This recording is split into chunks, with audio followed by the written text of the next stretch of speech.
نړیواله ټولنه د پاکستان پر وروستۍ کړنه چوپتیا ماته کړې ده.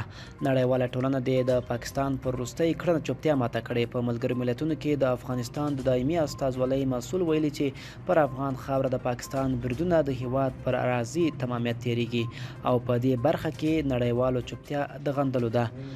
نوموړي پر خپلو ملګرو ملتونو او نورو نړیوالو مسؤلینو بنسټونو غږ کړی چې د پاکستان پر دې تیري د سترګې نه پټوي او ژر تر ژره د خپل دریځ روښانه کړي. هغه زیاته کړې چې د پاکستان له لوري د نړیوالو قوانینو ښکاره نقض دی چې باید ژر تر ژره مسؤلینو نړیوالو ادارو له لوري دغه کړنه وارزول شي. نوموړي ویلي چې په دې پیښه کې شاوخوا 40 کسان وژل شوي دي. ملګرو دا به زموږ چمتو شوی ویډیو د لا ښکلې ویډیوګانو لپاره موږ سره پاتې شئ. تر بلې ویډیو ښه وخت ولرئ.